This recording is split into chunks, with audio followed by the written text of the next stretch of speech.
نواب سراج الدولہ سے اس کے میر صادق اور میر جعفر جیسے غداروں نے اس سے غداری کی اور نواب سراج الدولہ کو ختم کروا دیا۔ اس کے بعد ایک مرد مجاہد جس کا نام نامی اسم گرامی ٹیپو سلطان رحمہ اللہ ہے۔ ارے وہ ٹیپو سلطان رحمہ اللہ جس کا بغیر داڑھی کے فوٹو لگا دیتے ہیں، ان بدبختوں کو شرم نہیں آتی۔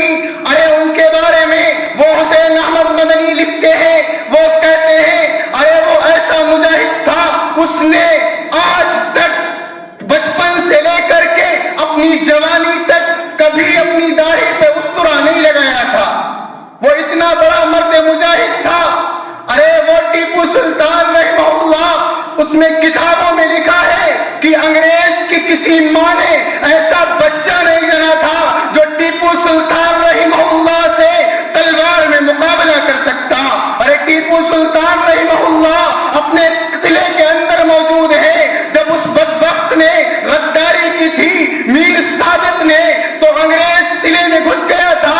انگریز ٹیپو سلطان رحمہ اللہ پر حملہ کرنا چاہتا تھا، تلوار سے حملہ کرنا چاہتا تھا، نہیں کر سکا، اس نے اوپر سے فائرنگ کی ہے، ٹیپو سلطان رحمہ اللہ کے فائر لگتی ہے، حضرت گر جاتے ہیں۔ اب انگریز چاہتا ہے کہ میں ٹیپو سلطان رحمہ اللہ کو اپنی تلوار سے قتل کر دوں، لیکن حضرت زمین پہ پڑے ہوئے ہیں، تلوار ہاتھ میں ہے، انگریزوں کو بکھیر دیا۔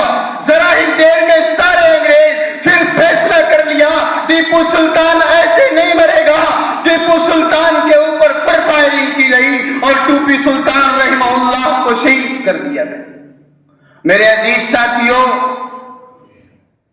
ہندوستان میں جس وقت سے انگریز آیا تھا اسی وقت سے دو طبقے برسر پیکار رہے تھے۔ ایک طبقہ وہ تھا جس نے نواب سراج الدولہ کی گردن کو کٹا کر 750 مربع زمین الاٹ کرائی تھی۔ ایک طبقہ وہ تھا جس نے ٹیپو سلطان سے غداری کی تھی۔ ایک طبقہ وہ تھا جس نے انگریزوں سے جاگیریں حاصل کی تھی، انگریزوں سے دولتیں حاصل کی تھی۔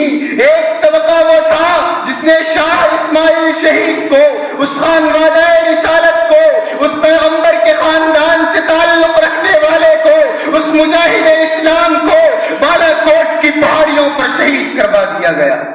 بہرحال ان سب کی قربانی اور جد و جہد کے بعد 1856 میں دہلی میں تمام علماء کا اجلاس لگتا ہے۔ اس اجلاس میں علماء کو فیصلہ کرنا تھا کہ ہمارا انگریز کی مستقل غلامی اختیار کر لے یا انگریز سے مقابلہ کر کے دنیا سے چلے جائیں۔ اس میٹنگ میں کون تھا؟ اس میٹنگ میں حضرت مولانا قاسم نانوتوی، حاجی امداد اللہ مہاجر مکی، شاہ اسماعیل شہید کے رفیق کار، سید احمد شہید کے مرید مولانا جعفر تانیسری، مولانا ولایت علی، مولانا مملوک علی تھے۔ اس میٹنگ میں کسی نے کہہ دیا کہ حضرت ہماری تعداد بڑی تھوڑی ہے۔ ارے حضرت نے فرمایا کہ ہماری تعداد غازیان بدر سے بھی کم ہے۔ اس جملے نے اس مجمع کے اندر آگ لگا دی۔ تمام نے فیصلہ کر لیا کہ ہم کو انگریز سے مقابلہ کرنا چاہیے، کیونکہ جو جنگ آزادی لڑی گئی ہے اس جنگ آزادی کا کیا نام ہے؟ اس جنگ آزادی کا نام 1857 کی جنگ آزادی ہے۔ بہرکیف میں اپنی تقریر کو اس شعر کے ساتھ ختم کرتا ہوں۔ یہ مجاہدین وطن تم سے مل کے رونا تھا، بہت رونا تھا۔